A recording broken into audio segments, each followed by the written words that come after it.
RTGA, mieux qu'une chaîne, un monde.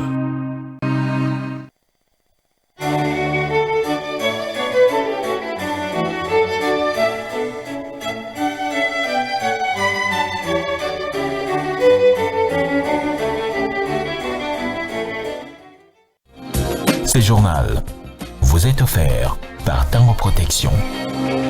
Illico Cash, ma banque mobile.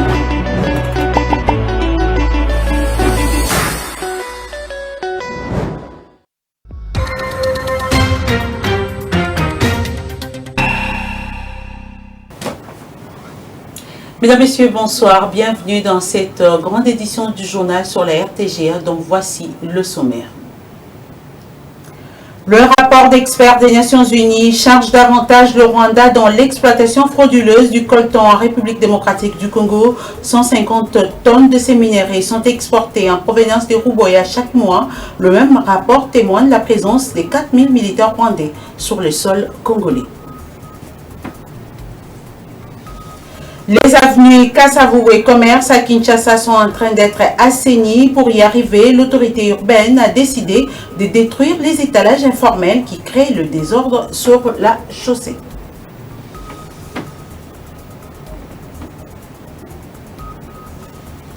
Les personnes uniques sont à l'honneur ce 10 janvier, une journée mondiale célébrée en leur honneur pour reconnaître l'importance de ceux qui osent défier les attentes sociales. Voilà tout pour les titres.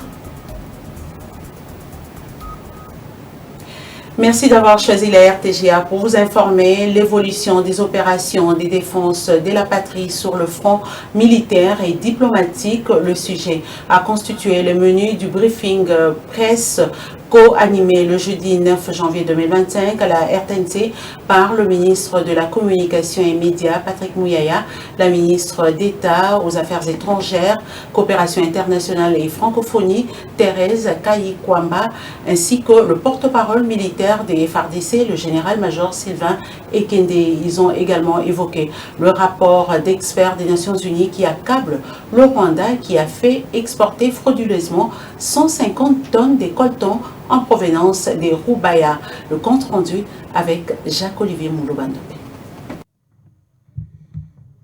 Mesdames et messieurs de la presse, bonsoir. D'emblée, le porte-parole du gouvernement est revenu sur les axes militaires abordés au cours du Conseil supérieur de la défense tenu le mercredi 8 janvier par le président de la République. Également, les rapports des experts de l'ONU qui démontrent clairement l'engagement du Rwanda au M23. L'aspect médiatique était également évoqué pour apporter le soutien au FARDC. Sur la question de la peine de mort qu'a évoqué le ministre de la Justice, je pense qu'ici, ce qu'il faut considérer, au-delà des commentaires que les uns et les autres peuvent s'autoriser, c'est une interpellation.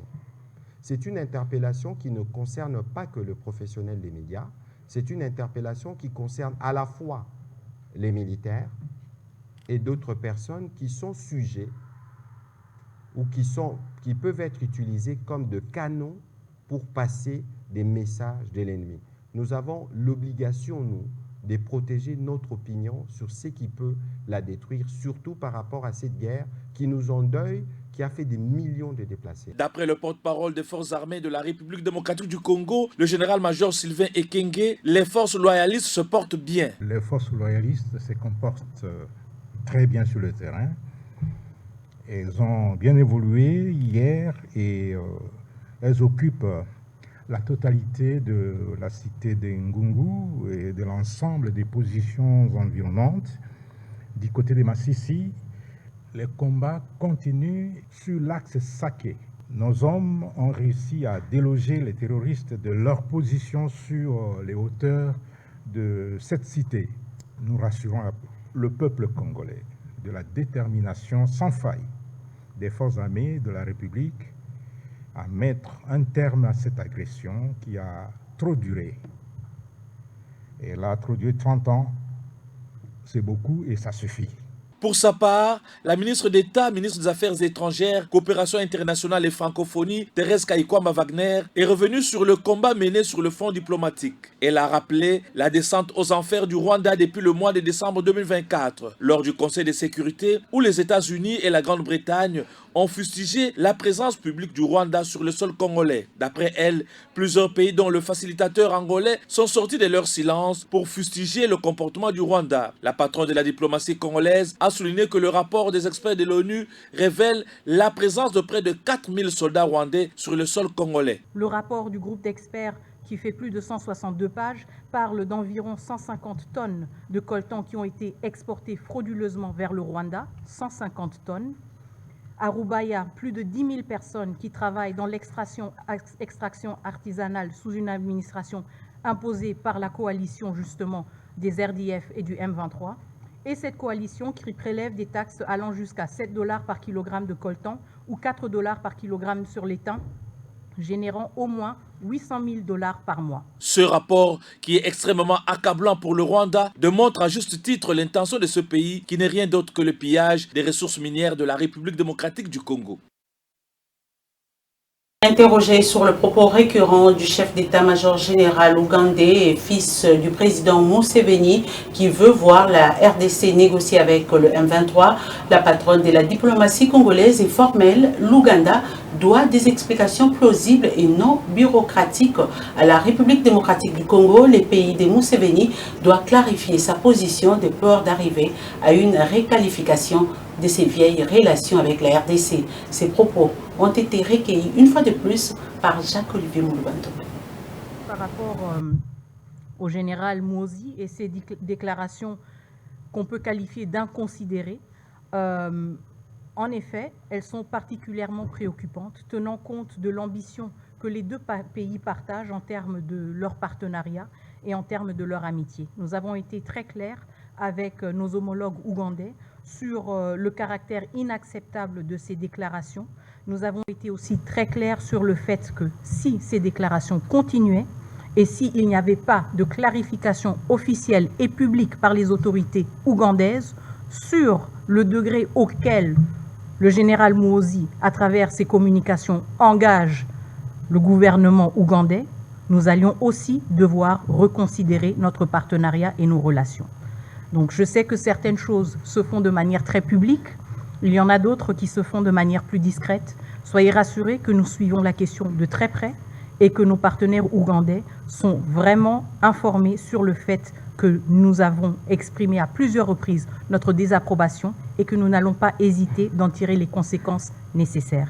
Il n'est pas suffisant de dire que le gouvernement ougandais communique uniquement à travers son ministère des Affaires étrangères et sa présidence. La réalité, comme vous l'avez dit, est justement qu'il y a des individus qui se permettent de faire des commentaires et de faire des déclarations qui sont complètement décontextualisées, qui portent préjudice aux efforts et à la stabilité sensible de la région. Et nous ne pouvons pas accepter des réponses bureaucratiques de nos partenaires ougandais qui nous disent que cette personne n'engage personne d'autre à part lui-même. Et donc, nos partenaires ougandais sont très informés sur le fait que nous attendons des clarifications et que ce soit des clarifications aussi publiques. Et sur terrain d'intenses combats se sont poursuivis ce vendredi 10 janvier 2025 sur la montagne des Kaongolé, sur Plomba, la cité des Massissi Centre, à plus de 80 km à l'ouest de Goma, dans les territoires des Massissi, au nord Kivu. Selon la société civile locale, c'est l'armée appuyée par les Wazalendo qui ont lancé l'assaut dans le but de reconquérir le chef-lieu du territoire des Massissi. À noter que de l'autre côté de Rutshuru, près de 20 rebelles M23 RDF, parmi lesquels des officiers de l'armée rwandaise, ont perdu la vie dans une embuscade tendue ce vendredi par les Wazalendo sur l'axe Tongo-Kanaba. Le convoi a été neutralisé par les résistants patriotes alors qu'il s'est dirigé vers Kinshasa dans le Massissi. Et 10 militants du mouvement citoyen Lutte pour le changement, Lucha, interpellés le jeudi 9 janvier à Goma, au nord Kivu, ont été libérés ce vendredi après une brève détention au cachot de la police. Ces militants ont été arrêtés lors d'une manifestation publique étouffée pour soutenir les forces armées de la République démocratique du Congo, exigeant des mesures concrètes pour protéger les civils, stopper l'avancée des forces du M23 et des troupes rwandaises, récupérer les territoires occupés ainsi que neutraliser tous les groupes armés qui menacent la sécurité des populations, notamment à Beni. Des organisations de défense des droits humains et des citoyens ont critiqué la répression de cette manifestation pacifique, qualifiant l'arrestation des militants de la lucha des violations de droits d'expression. Et ici à Kinshasa, 450 bandits urbains appelés communément Kuluna ont été arrêtés dans la 6e phase de l'opération Ndobo. Ces présumés criminels sont devant les juges dans les audiences foraines organisées dans différents districts de la capitale sur instruction du VPM de l'Intérieur, Jacquemain Chabani. Souzi Kibira Omari nous en parle dans ce commentaire. 450 bandits urbains appelés communément Kuluna, arrêtés par la police nationale congolaise. 149 comparutions en justice ont été enregistrées. Tel est le résultat de la 6e phase de l'opération Ndobo, menée dans la nuit de la Saint-Sylvestre par la police nationale congolaise, qui a mis la main sur ces présumés Kuluna qui sont devant le juge dans 3 juridictions de Kinshasa, capitale de la République démocratique du Congo. À travers les opérations de bouclage organisées dans 7 districts de la police nationale congolaise, sur instruction du vice-premier ministre, ministre de l'Intérieur, Sécurité, Décentralisation et Affaires coutumières, Jacquemain Chabani Louko, un total de 149 bandits urbains ont comparu devant 3 juridictions de la capitale. Au tribunal de Kalamou, dans le district de la Funa, 56 présumés Kuluna ont comparu devant les juges et ont été identifiés par le tribunal. Ndobo Ndobo bazo kanga ko traquer ba nyoso ba bengi bango ba kuluna ya banditisme urbain bazo kanga bango nyoso oyo bazo sala mabe nde ayela bino liboso ya tribunal pour que tribunal asambisa bino oyo ka moko na moko nde tribunal akata makambo na bino. Même réalité au tribunal de garnison de Kinshasa-Ngalima, avec la comparution de 55 Kuluna. Pour le tribunal de garnison de Matete, la synthèse de 38 Kuluna déférés devant le tribunal est attendue pour ce vendredi, après avoir été identifiés avec pièces à conviction en appui. Dans l'entretemps, 3 présumés bandits à main armée arrêtés dernièrement par la police ont comparu ce vendredi devant la justice dans une audience foraine à la tribune centrale des Kindu. Nous sommes au Maniema. Ces 2 personnes sont accusées d'association des malfaiteurs. La prochaine audience est fixée le lundi prochain, comme nous l'a dit Roger Eboni Linda Nzenga, notre permanent dans la région.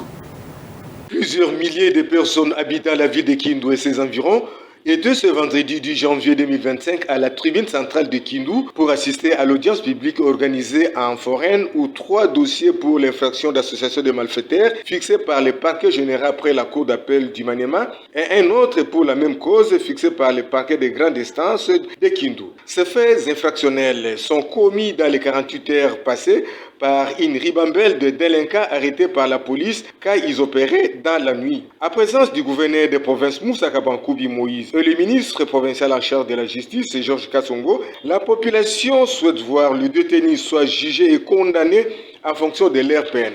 Suivez. Plusieurs fois ici, et si il arrivait qu'ils sont condamnés, mais après la condamnation, ils seront libérés.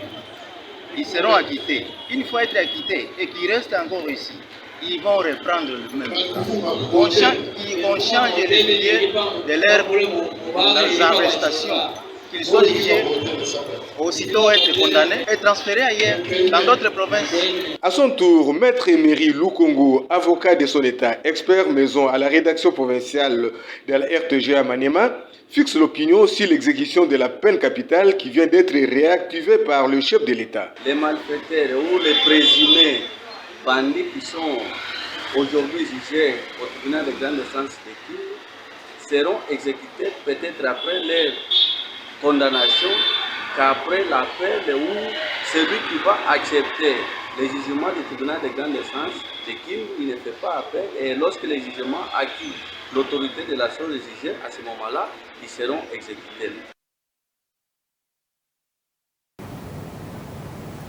Le conflit foncier qui oppose le ministère des Affaires sociales aux occupants de la concession Marie-Antoinette Mobutu commence à prendre des allures inquiétantes. Tous les occupants ont été interdits ce vendredi d'accéder dans cette concession.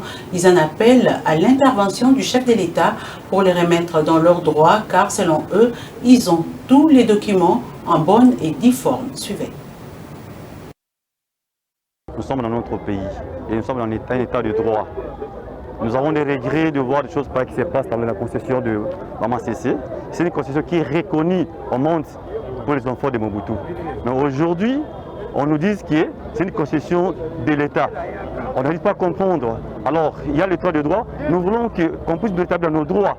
C'est-à-dire, si seulement si que la concession appartienne à l'État congolais, qu'on veut nous prendre les documents qui nous prouvent que c'est une concession qui appartient à l'État congolais. Nous voulons que l'État s'implique et lui-même puisse parler un mot dans cette concession si ce n'est pas dans notre concession.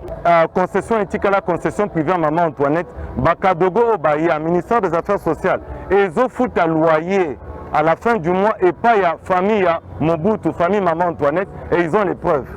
Tant que Bana Mobutu va récupérer bien à Bango. Et les cas bien mal acquis, et les cas gouvernement, Baïbi Keza Lopangoya, Maman Antoinette, et Lopangoya bien privé à l'État. Ce que tout ça, d'abord, le ministre, à la répertoire, il y a bien privé, il y a bien public à l'État congolais. Lopango est listé, et Lopango à l'État. Il y a quelque temps, ministre des Affaires sociales, Yemoko Yaki, qui assistait à la démolition. À Longoli Batunaya, le que ce n'est pas à nous, ministre à l'État. L'ancien ministre, ceux qui mouting, et Affaires sociales. Aïe à Longoli Batunaya, le que ce n'est pas à lui. Nos certificats cadastraux sont là, originaux. Vous voyez, et les gens chez qui nous avons acheté la parcelle, c'est la famille Mobutu qui a leur certificat original de 1973. Nous sommes propriétaires et nous n'avons pas, nous n'avons rien volé de qui que ce soit. Nous demandons seulement, si cet État nous appartient, si ce pays nous appartient, qu'on vienne nous fixer, qu'on vienne nous dire, est-ce que Congo Futur a plus de droits que nous? J'ai été plusieurs fois au Liban, mais vous n'allez jamais voir ça. Je l'ai dit au sommaire, assainissement des avenues Commerce et Kasavubu par l'hôtel de ville de Kinshasa, les autorités urbaines qui sont décidées à redorer l'image de ces avenues ont veillé à la destruction des étalages informels qui créent le désordre sur la chaussée, une opération saluée par les Kinois malgré les cris de détresse de ces vendeurs qui se sentent victimes de cette action. Suzy Kibira Omari nous en parle. Les vendeurs et vendeuses des marchés informels de ces coins, comptés parmi les plus fréquentés de la ville de Kinshasa, ont vécu une journée particulière le 9 janvier 2025. Les agents de l'hôtel de ville de Kinshasa ont exécuté les ordres de leur hiérarchie, accompagnés des éléments de la police nationale congolaise, en menant une opération musclée pour assainir ces deux avenues. Les étalages qui soutenaient ces marchés informels ont été dégagés incendiés. La majorité de la population a applaudi cette opération d'assainissement. Belmas Akelo en fait partie. En tout cas, vraiment, tout ça, vous félicitez Bango quand même. C'est une bonne idée, vraiment, et ça très bien. Pour la sécurité d'abord, nous devons comprendre que c'est pour notre bien à tous. La salubrité est à l'origine de la propagation. Donc, ce qui est ici, c'est d'abord pour la santé, pour la santé à De son côté, Théo Mumbangi estime que l'autorité urbaine doit faire preuve d'impartialité dans ce genre de situation pour améliorer l'image de la capitale. Nous interpellons les autorités pour qu'elles posent les Nous ne pouvons pas rester c'est pas normal. Cependant, pour Esther Boulungu, vendeuse, l'autorité urbaine devrait envisager des solutions alternatives avant de les déguerpir des lieux où ils exercent. Quand on a détruit nos pavillons et même le marché, on nous a poussé à chercher refuge ici sur Kasavubu pour vendre. Et maintenant, on nous poursuit encore pour quitter. Pour redorer le blason terni de la capitale congolaise, l'autorité urbaine a lancé plusieurs travaux de réhabilitation des plusieurs avenues du centre-ville de Kinshasa. Une opération qui passe par la casse des constructions anarchiques et des différents marchés pirates qui pilulent dans la ville. On va parler santé dans ce journal. Des 169 infrastructures sanitaires sélectionnées par les autorités des régulations de la couverture santé universelle pour la concrétisation de la gratuité de la maternité qui est effective dans la province du Kasaï. Une vision du président congolais qui veut offrir à la population des soins de santé de qualité. Encore une fois de plus, Souzy Kibira Omari. Nous sommes dans le Kasaï oriental, l'une des provinces bénéficiaires de la gratuité de la maternité au Congo démocratique. Le chef de l'État congolais, Félix Tshisekedi, avait donné le go de sa vision lors de l'inauguration de l'hôpital général de référence de la Mouya en décembre dernier pendant sa visite d'itinérance dans l'espace Grand Kasaï. Cette prise en charge gratuite de la maternité va de la conception jusqu'à l'accouchement. Les 28 premiers jours du nouveau-né sont également inclus dans cette prise en charge en cas de nécessité. Nous certifions qu'effectivement la maternité gratuite est chose effective au Kasaï oriental. Comme nous le disons, c'est la gratuité de la maternité dès la conception jusqu'à l'accouchement. 200 structures médicales ont été sélectionnées pour prendre en charge gratuitement les accouchements dans la province classée parmi les provinces ayant le taux d'accouchement élevé. Moi, on avait eu 99 femmes enceintes et ce sont ces femmes enceintes-là qui avaient accouché ici, c'est nous, autour de 90 accouchés. Et en termes d'estimation globale, si je ne m'abuse pas, nous sommes à 500 quelques femmes qui sont déjà venues accoucher ici. Les bénéficiaires de ce programme gouvernemental rencontrés sur place ont confirmé avoir accouché gratuitement. J'ai accouché gratuitement. J'en profite pour remercier le président de la République. La gratuité de la maternité est effective dans plusieurs provinces de la République démocratique du Congo. Elle a été lancée à Kinshasa le 5 septembre 2023 par le chef de l'État congolais Félix Tshisekedi dans le cadre de la couverture santé universelle qui prévoit la prise en charge gratuite des accouchements et des nouveau-nés.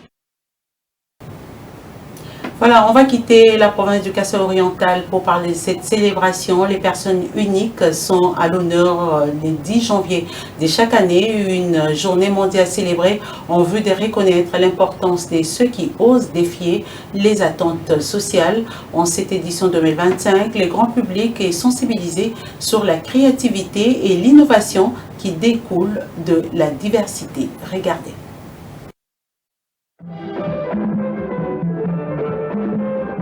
Le 10 janvier de chaque année est célébrée la journée des personnes uniques. Elle vise à rendre hommage à ceux qui, par leurs idées et leurs actes, font la différence dans le monde, encourageant à embrasser l'authenticité. Une date qui marque sur le calendrier le Dia mondial de la gente péculière, une journée dédiée à la reconnaissance de l'importance de ceux qui osent défier les attentes sociales. Ces individus dont les idées, attitudes et modes de vie s'écartent des normes communes méritent d'être célébrés. Être atypique est bien plus qu'un synonyme de bizarrerie.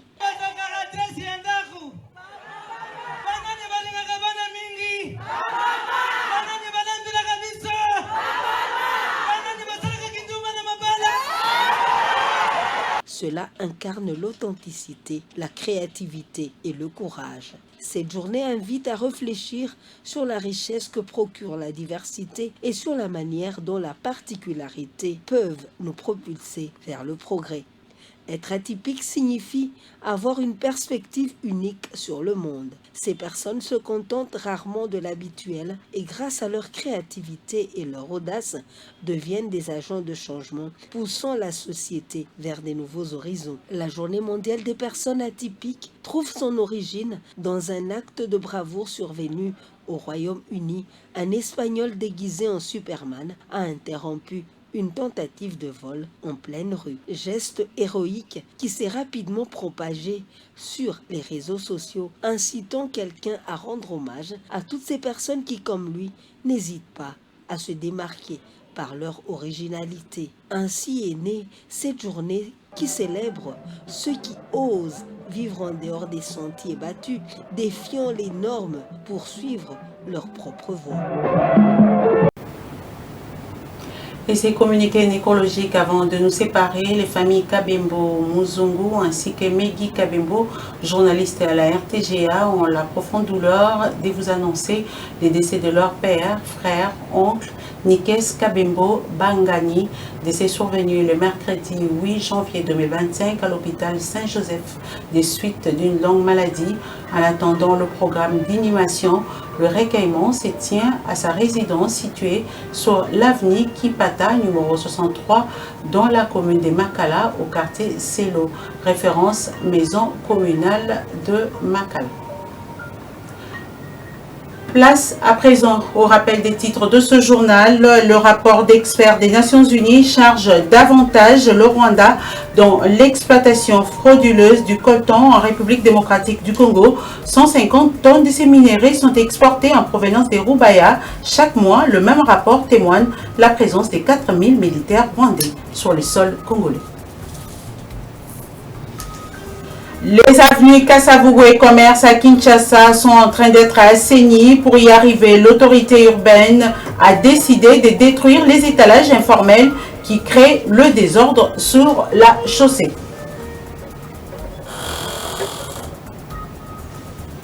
Les personnes uniques sont à l'honneur ce 10 janvier, une journée mondiale célébrée en leur honneur pour reconnaître l'importance de ceux qui osent défier leurs attentes sociales.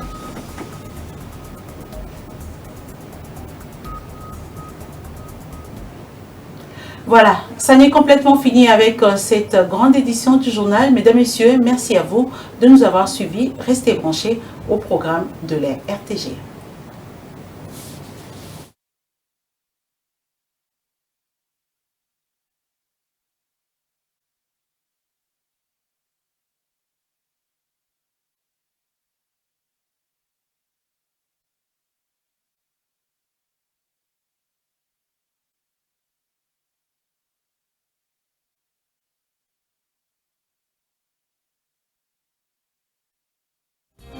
Ce journal vous a été offert par Tango Protection.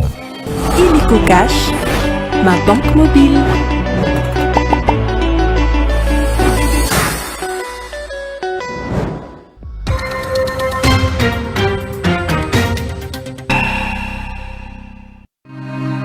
RTGA, mieux qu'une chaîne, un monde. RTGA, mieux qu'une chaîne, un monde.